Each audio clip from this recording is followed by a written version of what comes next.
be doing all the picking. You'll be picking, or vice versa. No, I'm gonna. Well, the other person. Hello, Daddy. I'm gonna. You're watching Jeff Checkeyes Sequestered Storytime.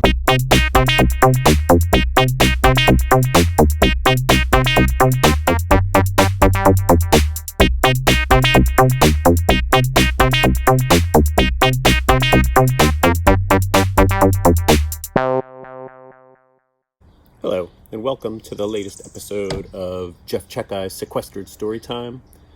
I am Jeff Checkeye. I live in Somerville. I write and draw picture books. And this is my story time.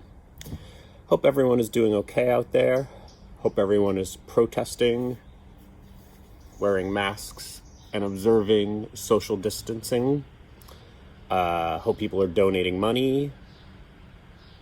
Hope people are writing to their city councilors and the mayor, asking for change, because we need it. Anyway, we got a great show today. We're going to be reading books. We're going to be drawing. We're going to learn a little bit about local history. Maybe some magic. Let's get started. Okay, so I'm going to read this book.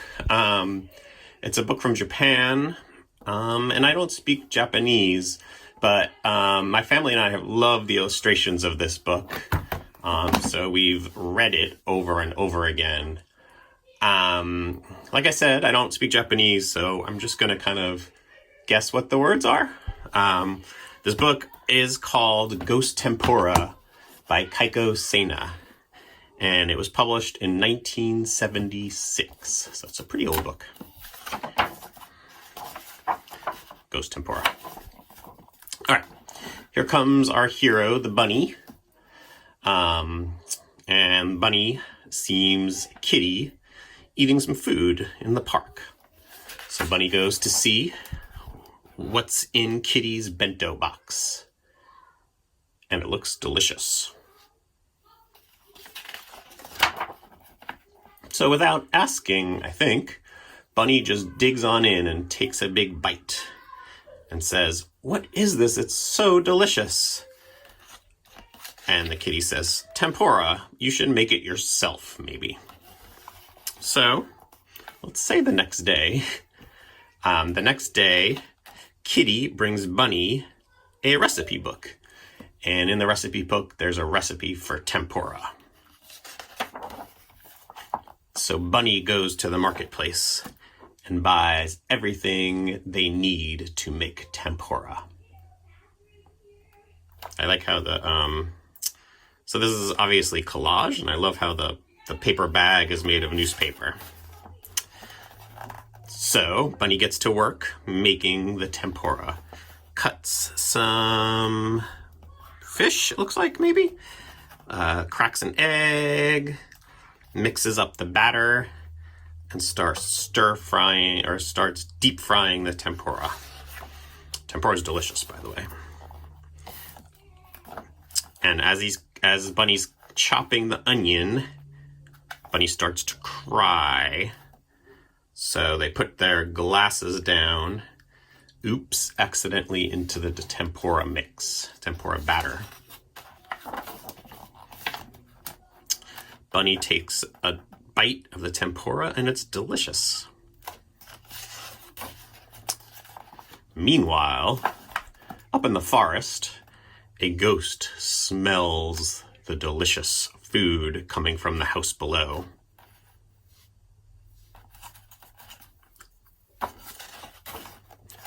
Flies on down, takes a peek in the keyhole to see what's cooking in there.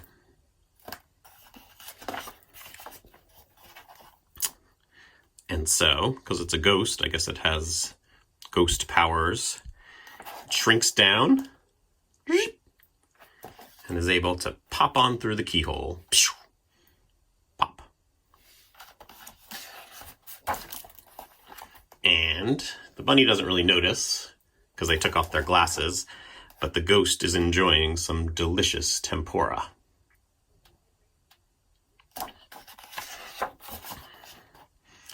And then as the bunny goes to sit down, maybe, to eat, accidentally knocks the ghost into the tempura batter. Splat. And then when he goes to fry the piece of tempura with the ghost in it, the ghost says, "Ah!" and shoots out, because I guess ghosts don't like boiling hot oil. And the bunny laughs and goes to take a bite of the tempura. Fries up some more. Takes another bite.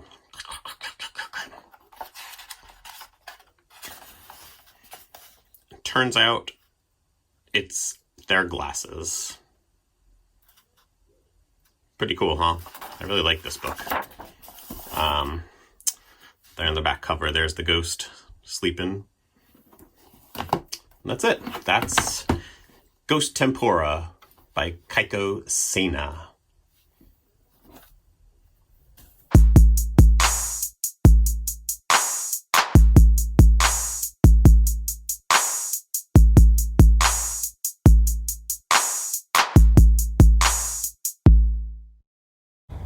All right, awesome. Next up, since so many of us have been attending marches and protests, demanding and asking to, I thought it'd be cool to draw a protest sign. So let's draw.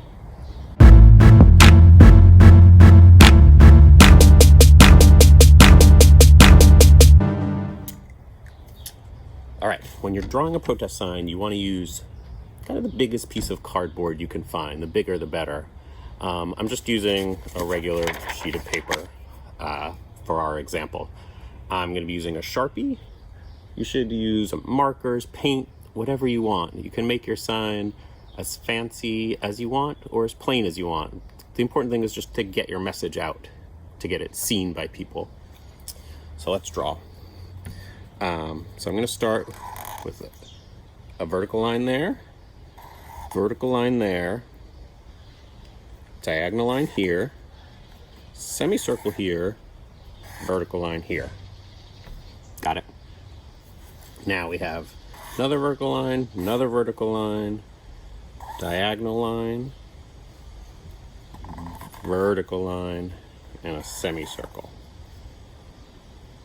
Next up, 2 vertical lines, another diagonal line, 3 vertical lines in a row, and then kind of a P shape.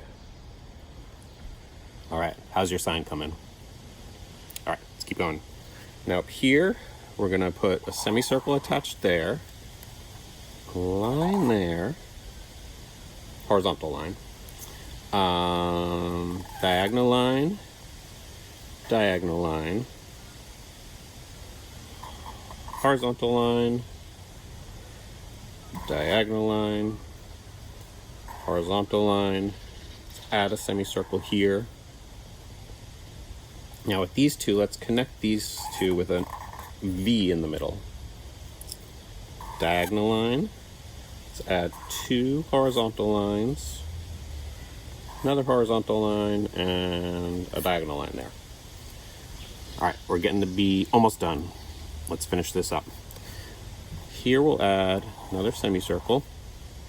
This needs a horizontal line, diagonal line. This needs a horizontal line here and a horizontal line here. Horizontal line here, horizontal line here, and horizontal line here. And there we go. We made ourselves a protest sign. A protest sign. Let's get out there and protest. See you there. Decided to take the elevator today. Hi everybody. Are you guys ready for something very exciting? It's magic! It's not just magic. It's also math and spelling. Everything we love in one magical trick. So, here's what's gonna happen. You'll probably need a pen and paper for this. I'll wait.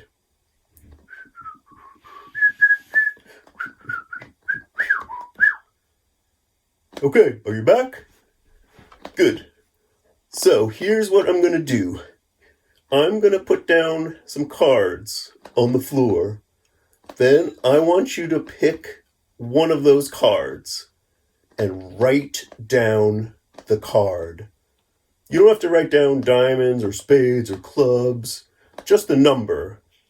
So, for example, if you picked 5, you would just write down F-I-V-E. Got it? Good.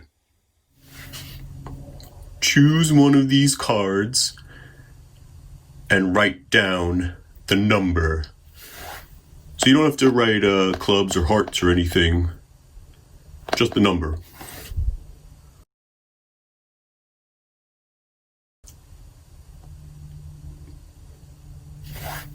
And that's an ace, by the way.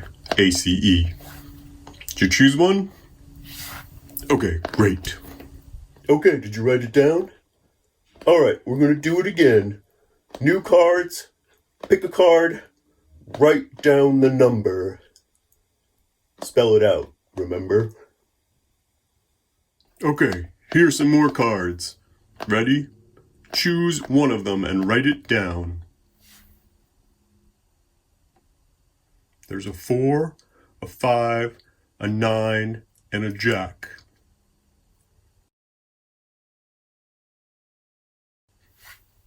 Did you choose one?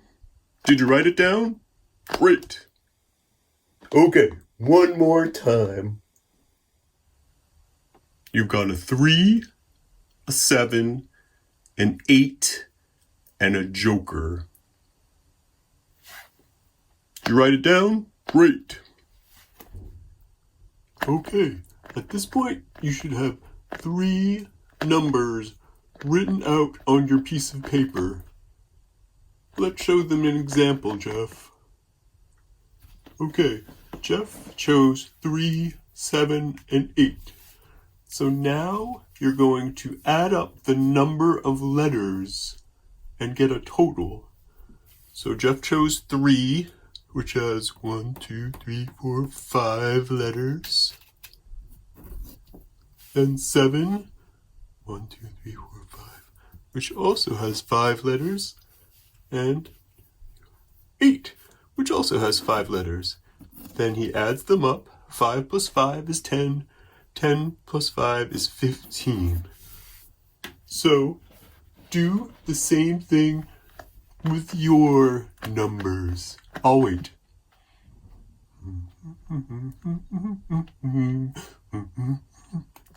Okay, did you do it? You got a number? Okay, now Jeff is going to start dealing out cards, and I'll count. When I get to your number, remember the card you see, okay? I have no way of knowing what your number is. Let's do this. 1, 2, 3, 4, 5, 6, 7, 8, 9, 10, 11, 12, 13,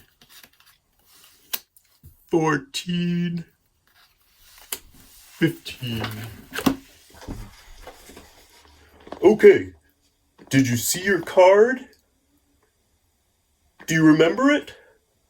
Okay, I have made a prediction as to what your card is. Let me go get it. I'll take the escalator this time. Be right there, just getting your prediction.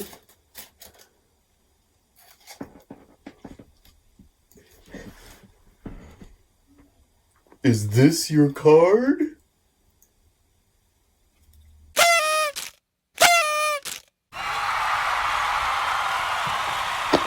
Thank you, thank you, thank you. Thank you to all my adoring fans.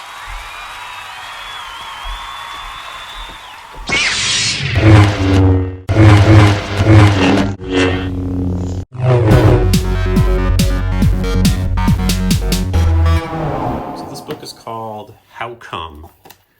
Easy Answers to Hard Questions by Joyce Richards with illustrations by Susan Pearl. I should say I absolutely love the illustrations of this book. Look at that. And this book is pretty long. It was published, what year was it published? Let's see. 1975. It says here, this book is created from the award-winning advertising campaign for Health Tech's clothes in response to requests from parents and educators throughout the country. So I guess a clothing company made this book, which is kind of strange, but it's pretty good. All right, here's the table of contents. It's way too long to read the whole thing, so I'm just going to read a few pages and look at the pictures, of course. Who thought up spaghetti? We think the famous Italian explorer Marco Polo discovered spaghetti. He found the long, squiggly food in China and brought it back to Italy. The king named it spaghetti, and now spaghetti eaters are everywhere because there's nothing more fun to eat than funny, skinny, scooting spaghetti. Put sauce on it, catch a piece, and slide it down. Floop. It's kind of funny that it says Marco Polo discovered spaghetti because people in China were already eating it. So he didn't really discover it. They had already made it. Anyway, look at the pictures. Look at the patterns on their clothes. Love it. Why is the ocean salty? We believe the ocean gets its salt from the earth. Rocks have salt in them, plants have salt in them, and there is salt in the soil. The rain falls and washes the salt out of the soil and into the sea. Rivers wear down the stones and carry more salt into the sea. You don't taste the salt in rivers because it doesn't have a chance to collect in them. You do taste it in the ocean because the ocean has been collecting salt for millions of years. There's a bunch of kids at the beach with lots of animals. A bunny. Kind of looks like the seagull's attacking this kid. Maybe? I don't know what he's doing. All right, skip ahead. Look at the pictures, though. All right, how about this one? Why does a bee make honey? A female bee makes honey in a special stomach that's like a little factory. But first she goes to the flower for the same reason you go to the supermarket. The flower contains the raw ingredients of honey. She sips the sweet flower juice called nectar up through her mouth, which is shaped like a tiny soda straw, down into her honey stomach where it becomes the most healthful kind of sweet a person or bee can eat. If she ate all this honey herself, she'd get too fat to fly. So she wings back to the hive to feed the baby bees a delicious treat called bee bread made out of honey mixed with flower pollen. There's a bee farm there. Pretty cool. I guess this book is kind of a commercial for these clothes, the clothes that the kids are wearing. And I should say, I would love to wear any of these clothes. Maybe I did when I was a kid. All right, maybe let's read a couple more. All right, how about this? What are freckles? Freckles are little brown spots that you can't wash off. Some people have them on their faces and other parts of their bodies. Freckles are formed in the skin by a certain kind of coloring matter that we call melanin. If your mother and father have freckles, you probably will too. Sometimes you can get new ones by staying out in the sun because the sun causes the melanin under your skin to make new freckles. Cool. All right, maybe we'll read one more. Why do we burp? Maybe you ate or drank too much. Popcorn's burpee making and so is soda pop. Or maybe you ate too fast and didn't chew every mouthful into tiny bits. Or maybe your belt's too tight. Then all of a sudden, sometimes before you can cover your mouth, burp. Excuse me. Babies burp after bottles. Everybody burps now and then. It's natural. Yeah, these kids, are they burping? Are they holding in burps? It's hard to tell. So anyway, this is a pretty cool book. Don't really have time to read it all today. And I guess I just learned that it's a commercial for clothes. But look at those clothes. That was a reading from How Come? Easy Answers to Hard Questions by Joyce Richards with illustrations by Susan Pearl. Oh, hi, Jeff. Oh, hi, Powderhouse Picklejar. I have a question. Yes? Do you know anything about those weird statues in Davis Square? Those weird statues in Davis Square? Those weird statues in Davis Square. Yeah. But why do you keep saying it like that? Those weird statues in Davis Square. Yes, those weird statues in Davis Square. But what's that music? What's going on? This is weird. Those weird statues in Davis Square. Those weird statues in Davis Square. Those weird statues in Davis Square. Those weird statues in Davis Square. Those weird statues in Davis Square. Those weird statues in Davis Square. Weird statues in Davis Square. Weird statues in Davis Square.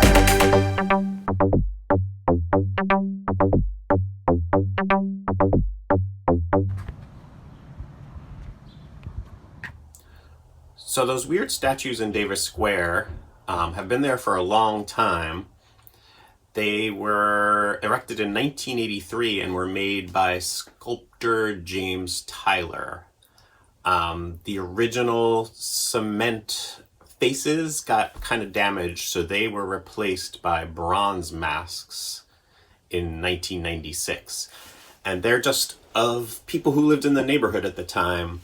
In the plaza outside of J.P. Lick's, the couple there, that was Bill and Alice Mosho, and they ran the Davis Square Fish Market. The guy who's selling flowers, who's over by the tea station, he was just a musician that the sculptor knew. I don't think we know his name, and he occasionally took odd jobs like selling flowers. In the 10 Hills Park, I think it's called, on a bench, there's Avi Davis and Joan Schwartz and their son Jonah. And they were a team who ran the Loon and Heron Children's Theater.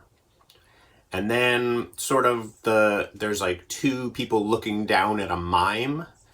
And the man is John Kenny, who was a Somerville native who died fighting in Vietnam. And the woman is his mother, Mary. And the mime was just a made-up mime for some reason. And so that's all you need to know about those weird statues in Davis Square. Oh, thanks.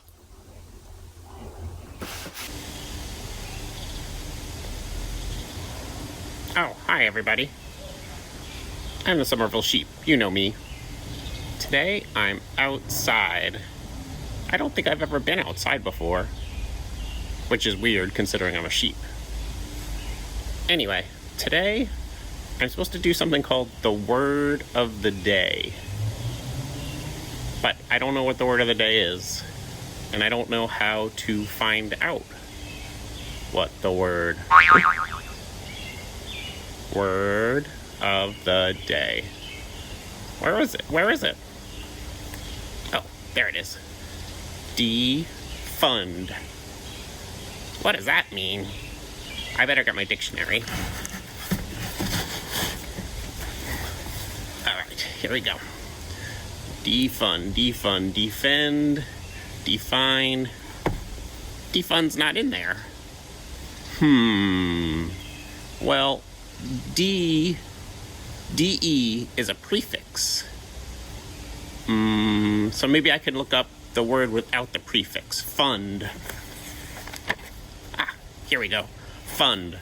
Supply money to. So what could defund mean? Well, de-ice means to take away the ice from something. So, and like declaw, if you declaw a cat, you take away its claws. So, if funding means supply someone with money, defund must mean take away their money. Defund. I wonder what we could defund in our city to get more money for important things like schools. Defund. Anyway, I'll keep thinking about it. Thanks for watching the Word of the Day.